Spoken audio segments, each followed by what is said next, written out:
Okay, ladies and gentlemen, welcome to another episode of My Unfair Advantage. We're going to be talking about proper networking, the right way to forge quality relationships. Omar Martin here with Melinda Martin, as usual. Hello, everybody. And we've got a really cool guest for this video. His name is Mr. Lonnie Robinson. Hello, everybody. What's going on, Omar? I'm really glad to have you on this one, Lonnie, because you and I met on Facebook. Right. And talk about digital networking and the digital divide, which is something that I'm going to talk about a little bit in a second here. I want to talk about the right way to forge quality relationships.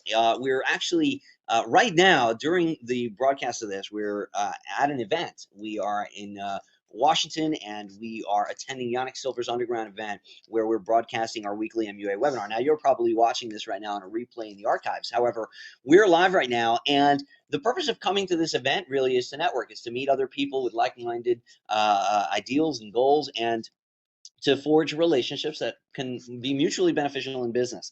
And I'm going to talk a little bit about do's and don'ts, because there's a right way and the wrong way to do that. And we've all gotten annoyed at one point or another by somebody on Facebook that tried to do this the wrong way. We've all been approached at one point or another in our lives, when whatever business we're from, in person by someone that was trying to be, just so over, they were trying to do the right thing for their business, but they were being overbearing, doing it the wrong way. So hopefully this will guide you. Now, with proper networking, I think it's important that you're mindful of what we call the digital divide, especially online.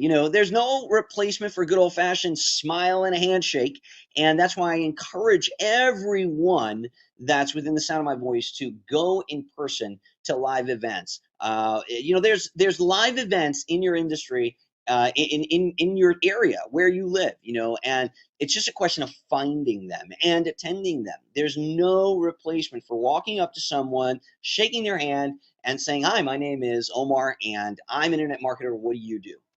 And the cool thing about doing that way and doing it like that, and building a relationship like that, is that you're breaking the digital divide. When somebody can see you, when somebody can interact with you, they can see your facial. There's a lot lost in text when you're just typing through a chat box. People can't see your facial expression. People can't see hear the sincerity in your voice. And this is what we call the digital divide. Another thing is, people tend to do and say, and they just tend to be a lot different when they're communicating digitally than when they are in person, right? Even when we type an email, we're more careful about the grammar. We're not ourselves. We don't talk like ourselves. When we're reading a letter, and we come across the word "a," we tend to say, "I just bought a car," instead of saying, "Hey, I just bought a car, dude." You know what I mean? We read differently than we talk. We talk differently online, and we chat differently than we would in person, and that's what we call the digital divide. We really can improve our relationship building and our networking when we go to live events. And sometimes people are kind of afraid of doing that. Well, you know what? Like with anything else, you're not going to overcome that fear unless you get out to a live event. I've been to a lot of live events. There are expensive ones, there are affordable ones, and you can very easily book yourself a room in the hotel or the conference center where that event is taking place, and just network in the lobby for a day or two. You know what I mean? No one says that you need to be all gung-ho and sit in the event. As a matter of fact, let me tell you something. While you're sitting down in the event, you may be learning a bunch of stuff from the presenters on the stage. However, if you're at an event where it's just a pitch fest and things are just being sold from the stage, you're not really making quality relationships with people. Those relationships are made in the elevator, at the bar, in the lobby, at the booths. Lonnie, how many events have you been to that you could remember?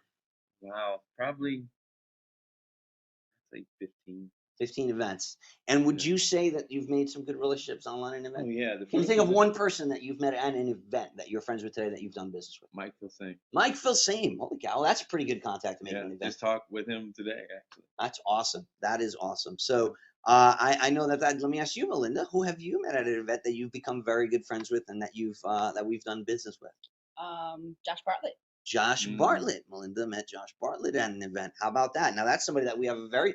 In fact, we're doing an event with Josh Bartlett really soon, and we just made $100,000 in sales promoting a Josh Bartlett product. So I would have to say that that's probably was a good person to meet at an event, right? So again, this is the kind of thing that I'm not saying you're not going to have a successful business if you don't attend live events. I'm saying that a live event and a good old-fashioned handshake and a smile can truly improve your business and add something to your business that you otherwise might not have. Make it a friendship. That's another thing that's important. Make it a friendship. Take baby steps. Provide unconditional, irrevocable value first. I'm going to say that again. Provide unconditional, irrevocable value first. A lot of people don't understand the true definition of the word unconditional. And that simply means that I am providing something for you without any conditions. You don't have to do anything for me in return. You don't have to do this, that, or the other thing in order to get this from me. I want to know how I can provide value for you. But I want you to be genuine when you make that offer. I need you to be sincere when you make that offer. When you walk up to somebody, like if I were just go up, hi, Lonnie Robinson, I've met you online. My name is Omar Martin, and I would like to know what I can do in your business just to help you, just to provide value for you. What could I do? When somebody comes up to me and kind of has that approach, I'm thinking, oh shit, here we go. This guy what are we leading up to? Where are we going with this whole thing? This is I don't think this is sincere. I don't think that this is genuine. And I think that sometimes we become a little bit overbearing.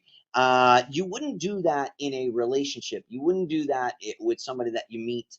And you should approach these relationships just as you would any other relationship. You got to make it a friendship first, right? I'll tell you what, there's a courting period in every single relationship, and it's important that you go through that courting period. You meet somebody, hey, how you doing, man? Hey, cool, Lonnie, nice to meet you. My name is so and so. Awesome, man. Where can I learn more about you? Cool deal. Hey, man, I'm going to be over here later if you want to talk a little bit more about what you do. Love to get to know you better. And that's it. And you got to. We're going to talk a little bit more about pulling the string instead of pushing the string. But if you're wondering, well, what do I say? How do I talk to people? Well, I want to point out a few things. Everyone loves to talk about something. You just got to find that something.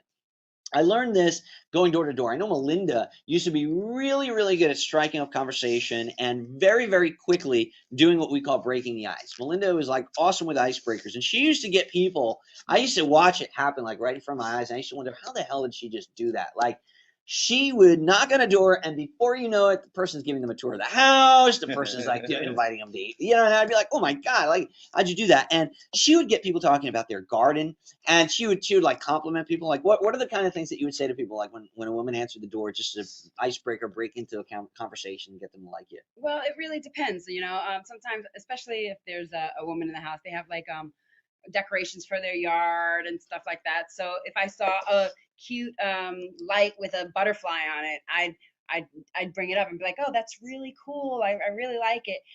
Also, if they have children, I naturally I love kids, so I would start talking to the kids. I'd kind of get them involved. I'll ask them if they like pizza, Right. and I just build that relationship. Women love when you talk about their children in their house, they love those things. If they don't have children, it's their house, and or they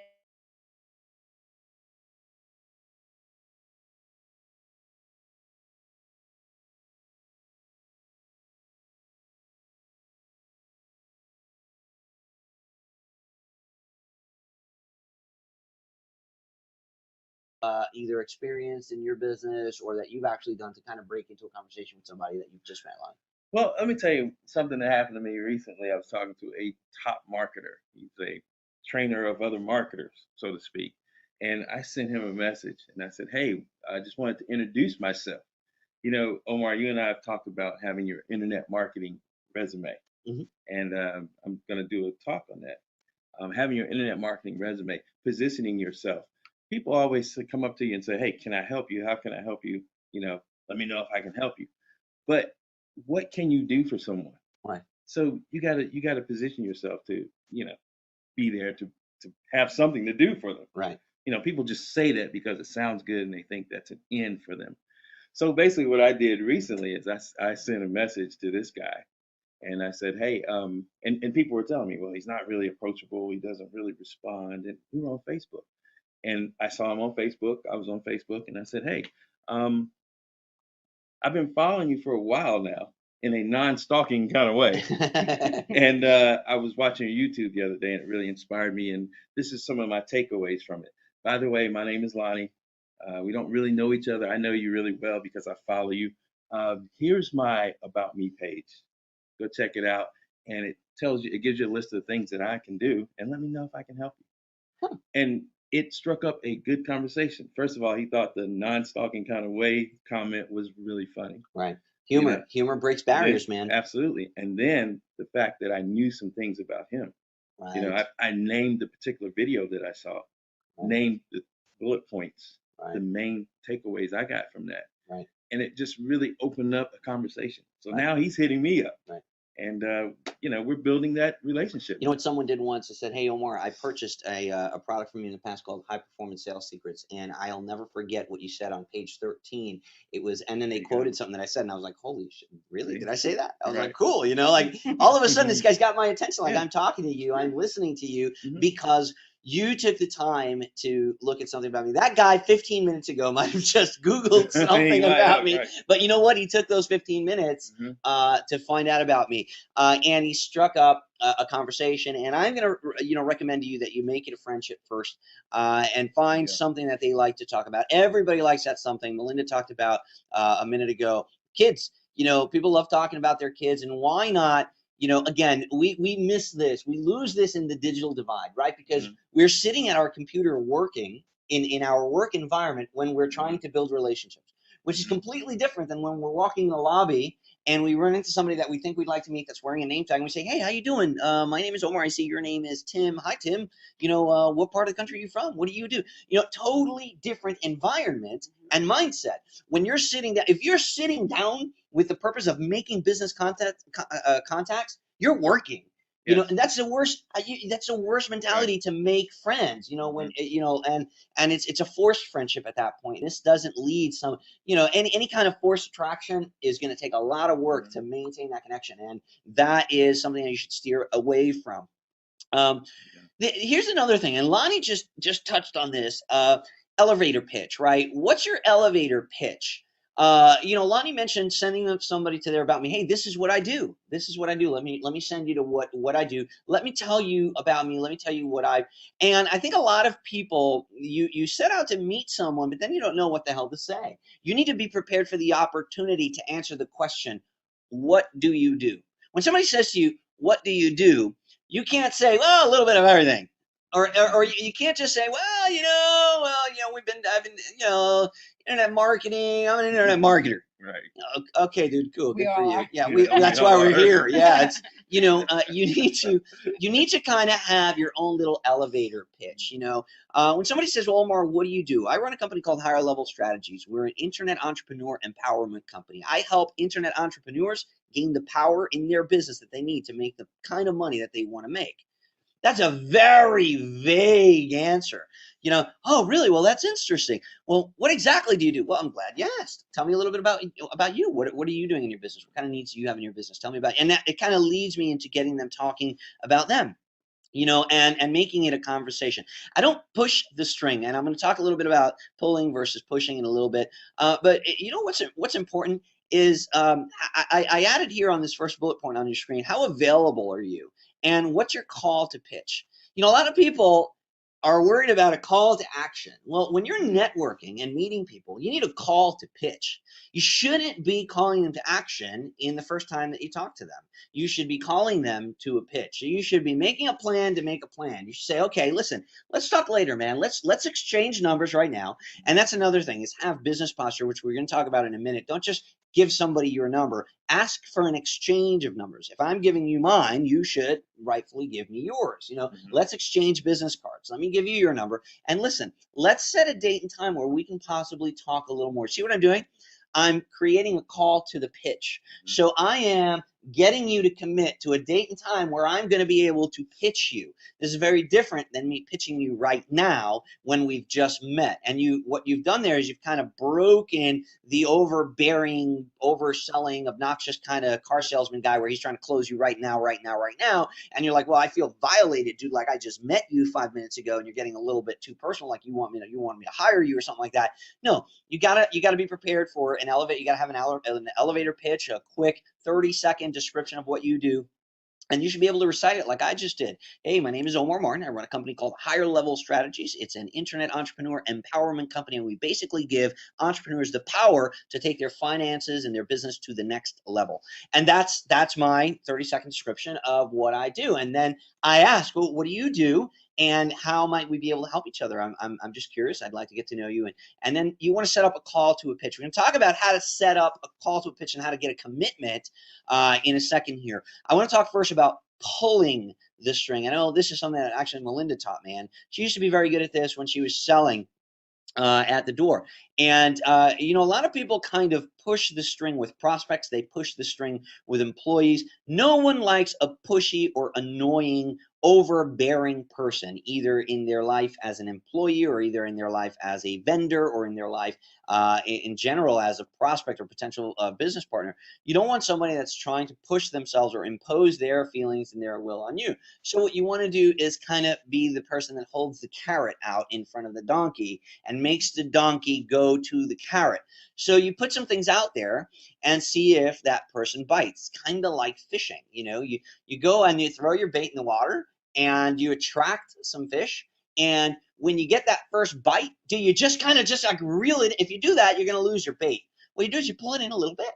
You reel it in a little bit. That's called pulling the string. You pull the string in a little bit, and what happens is it makes the fish want it even more. It's like, hey, no, you didn't just pull away from me. And then you go, and then it goes and it swallows the hook, which is what you want. That's when you go and reel in the deal, right? A lot of people, they're going out there, they're chasing the fish and trying to grab the fish with their hand and stick the hook in its mouth. And that's not the way to network. What you want to do is you want to pull the string with people. You know, we were talking a little bit, and I know we're bouncing a little around a little bit, but we were talking about making that connection and icebreakers. And this is a very good bullet here. No one cares how much you know until they know how much you care. Right? So sometimes we make the mistake of making it all about me, me, me. Oh, well, I've done this. Yeah, did you ever read this? Yeah, I wrote an article on that too. Oh, yeah, I was on that. See that leaderboard? I was on that leaderboard. I did this and that. Yeah, okay, dude. At the end of the day, who cares? At the end of the day, who cares? What can you do for me? And you've shown me that you really don't care about me. You haven't told me anything that would interest me. You're just talking about you. How much you care about me? You know, the example I made a minute ago, where someone quoted something from page 13 on high performance sales secrets, that shows me like, wow, this guy cared enough about what I do to go. And even if he just Googled me 15 minutes ago, he cared enough to go and learn about me before he approached me. And that kind of made me feel like, oh, wow, okay, like this guy's cool, you know? So no one cares how much you know until they know how much you care. Here's the important part about every time that you meet someone.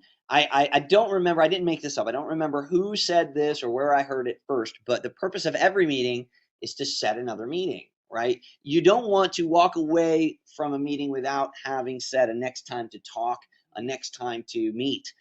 Whether it's a phone conversation that's going to happen, you have to book it. And you know what we do is we kind of narrow people. We let people get into a choice. We let people go into a choice of decide what it is they want to, what day they want to meet. So what we do is we give them options, right? And we're going to talk a little bit about how we do that. What we do is we let them choose a date and time for the next contact by using the FIGS, a factor of impulse, fear of loss, indifference, greed, and sense of urgency. I'm not going to go too high into the FIGS right now, but you want to get them to select a date. So what I do is I give them no way out. And I do something like, hey, so listen, Tim, it was really good talking to you right now. I actually have to run. I know you have to run too. We have got a lot of people to talk to, but you're important to me and I want to get to know you a little bit better. I want to see if we can help each other look.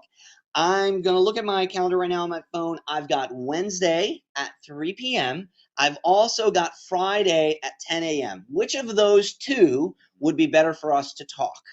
Right? And no, I don't want to talk to you is not an option. I basically gave him a late afternoon and an early morning. My calendar's completely empty next week, dude. That's why I'm here, but I'm not going to tell you that. I'm going to give you an option.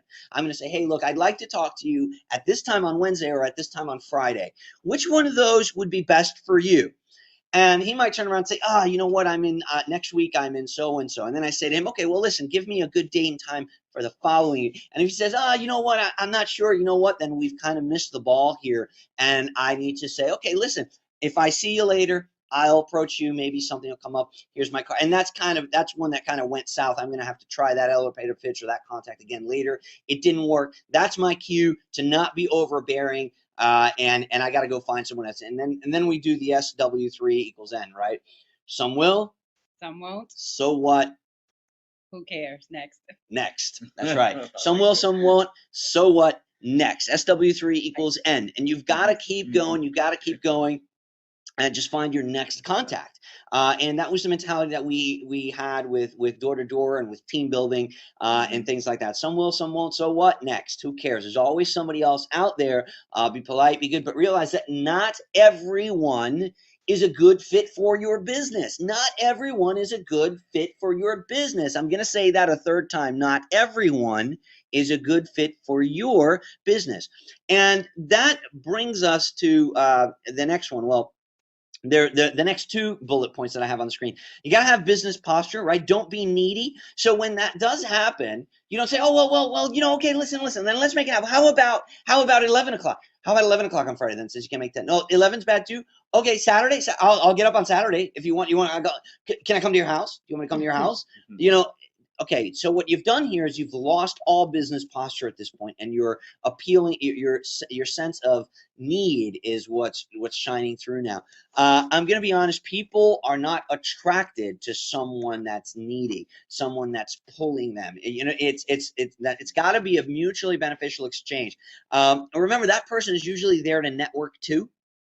So don't be afraid to approach people, but realize that you can't be all over people and appear to be needy. Remember in high school when you had a boy or a girl, chasing you around and they had a crush on you and they just wouldn't leave you alone. They wouldn't leave you alone. They wouldn't leave you alone. Was that the person that you wanted to be? You're like, oh God, Jesus, they're stalking me, leave me.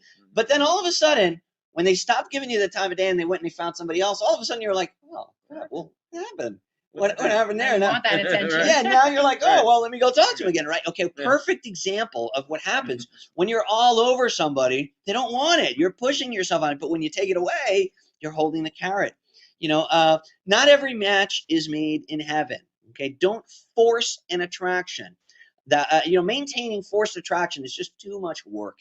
If you force something to happen, if you force a connection to happen, you're gonna end up unhappy because it was forced to begin with. If you convince somebody to do business with you, you're going to have to convince them to stay in business with you every single day moving forward. That's not a fun thing. It's too much work. Those kind of relationships are just draining. They're exhausting. If it's meant to be, then it's meant to be. So you give them your elevator pitch, talk to them about them.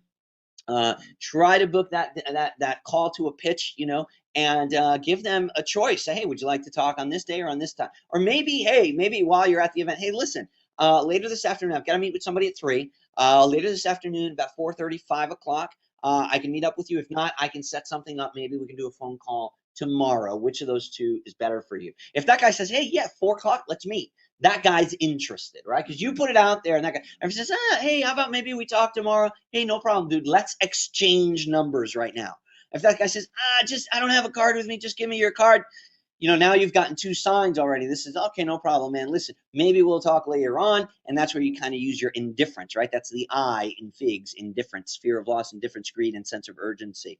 Remember, not every match is made in heaven. And Lonnie alluded to this earlier. It's the last one that I wanted to talk about in this presentation: humor and laughter. It's the ultimate connector.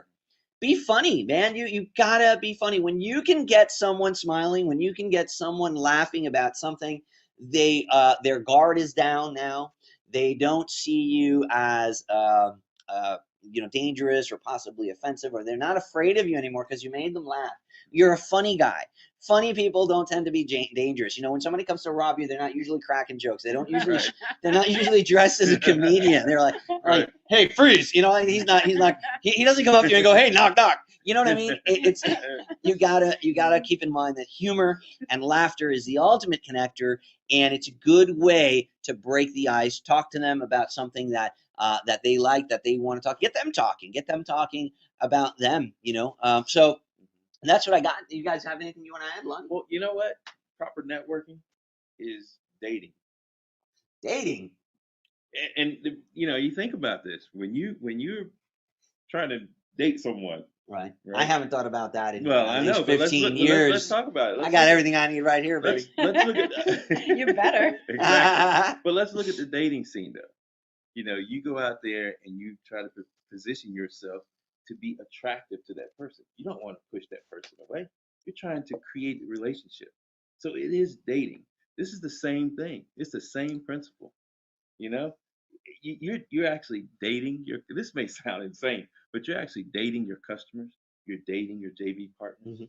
Well, I used to You're date my dating your boss. affiliates. You date your Omar's dated his boss. I married her. And married her, right? But no, I know what you're saying. It's a courting period. It's a Yeah, courting period, and right. you have to you don't want to be all over them because there's a big difference between courting and stalking, Yeah, and you don't want to be that stalker. Paparazzi. Yeah, yeah. I know.